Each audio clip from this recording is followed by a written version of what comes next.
The council now have power to ban you as a landlord or an agent as an agent. Now, individuals or organisations can be banned for any of the things that you see on the screen there: housing offences, immigration offences, serious criminal offences, or offences involving managed properties. The reason I'm telling you this today, I haven't actually got any cases of agents being banned, but there are several cases of landlords being banned. And this is because most people that use agents are not rogue landlords, and most agents are not rogue, I hope.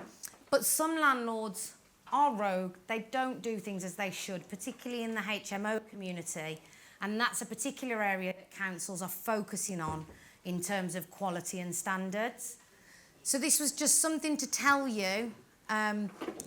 This can happen. Banning orders are out there. They've been enforced now since the 1st of April, 2017, I can't remember the exact date. But also it gives them the ability to fine you up to £30,000 without the need to go to court. And as our friend Andy will tell you here, there's a few, did you say earlier, Andy, a few 30,000s popping about? Local.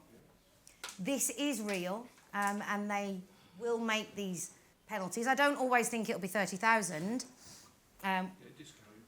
You get a discount if you pay early. There you go. You can have it for 25. But bear this in mind. There's a lot of legislation that you guys need to understand, and the councils now have power to enforce legislation and impose fines on you without the need to go to court, which is quite scary. So, guys, just make sure you're doing things right. That's all I will say.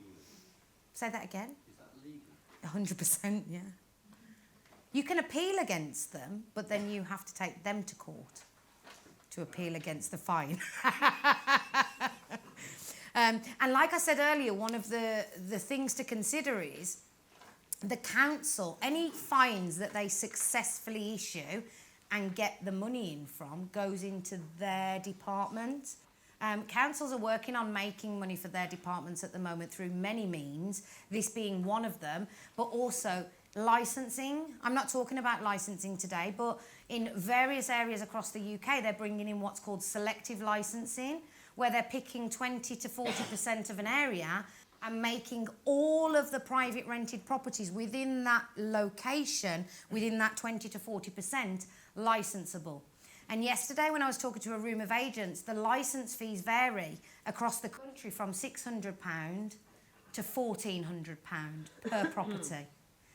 We did have a selectively licensable area in Wolverhampton some years ago in WV2 All Saints, but that licensing scheme has since finished, and actually is probably one of the only councils that I can actually say that they were successful with their project. The area is now regenerated, they're doing new builds in the area, the property standards have been raised, which is what the intentions are.